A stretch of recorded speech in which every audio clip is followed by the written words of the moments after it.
Welcome to Map Your Mind. Travel through the world with your brain. Far in the North Atlantic, where glaciers groan and geysers roar, lies a land that seems carved not just by time, but by myth itself. This is Iceland, a lonely island forged in fire and sculpted by ice, where the northern lights whisper ancient stories across volcanic skies, where nature speaks louder than cities and history hums beneath the moss. Let's journey into a realm where sagas were born, settlers dared the unknown, and a nation grew in isolation with its heartbeat intact. The birth of a land. Iceland is young geologically speaking. Around 20 million years ago, this island was thrust into existence by the Mid-Atlantic Ridge, where tectonic plates tear apart the Earth's crust and unleash rivers of lava into the sea. It is one of the most volcanically active places on Earth, a place that is still becoming. Every eruption, every quake, is another heartbeat of the land itself. Yet despite its raw nature, Iceland stood waiting untouched by human footsteps for thousands of years, until the late 9th century, when sails appeared on the horizon, the age of settlement. They came from Norway, weary of civil strife, dreaming of new beginnings. Led by Norse chieftains like Ingolfur Arnarson, who is said to have founded Reykjavik around 874 CE. These early settlers brought with them not just livestock and tools but stories, runes, gods, and grit.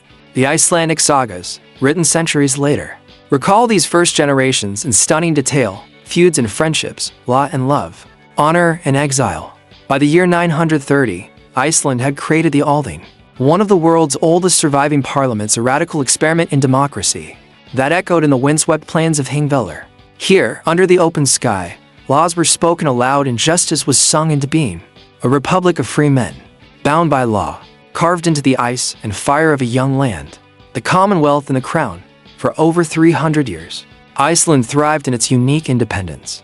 But as internal struggles grew and Norwegian influence deepened, Iceland entered into a union with the Norwegian crown in 1262. Centuries of foreign rule followed from Norway to Denmark.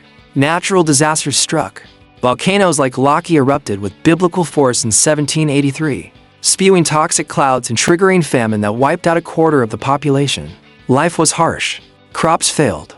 The sea turned rough, and Iceland became one of Europe's poorest, most isolated corners. Yet the people endured. Through Lutheran conversion and colonial control, through bitter winters and economic ruin, they held on to their language, a direct descendant of Old Norse, and their stories. Passed down in flame-lit evenings from one generation to the next, a nation reawakens. The 19th century brought winds of change. Icelandic nationalism, inspired by European romanticism, began to stir. Poets and scholars saw more than sheep and snow, they saw a soul that deserved freedom. In 1918, Iceland became a sovereign kingdom in personal union with Denmark. But it wasn't until 1944, in the midst of World War II, while Denmark was under Nazi occupation, that Iceland boldly declared itself an independent republic. A peaceful revolution. No bloodshed, just ballots. A quiet but powerful reclamation of identity. Modern Iceland, fire, ice, and freedom. Today, Iceland stands as a marvel. A land of geothermal innovation, clean energy, and fiercely preserved wilderness.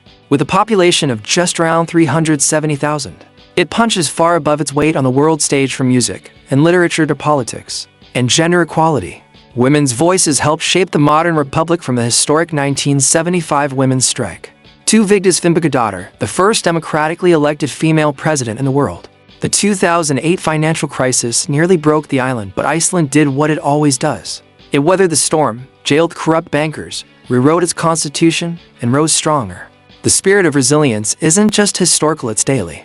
In Reykjavik's cafes, in fishermen's eyes, in children sledding under the aurora, the saga continues. Fun fact, Iceland has no standing army, no McDonald's, and more books published per capita than anywhere else in the world. In fact, it's tradition to give books as gifts on Christmas Eve, called Jólabókaflóð, the Christmas book flood.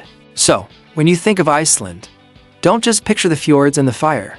Think of the people who dared to settle the edge of the earth, who spoke laws under sky, wrote sagas in snow, and shaped a nation with silence, survival, and song. This is Iceland, and it's still becoming. Where to next? Stick around, there's a whole world to uncover, right here on Map Your Mind. Which fun fact or story excited you the most?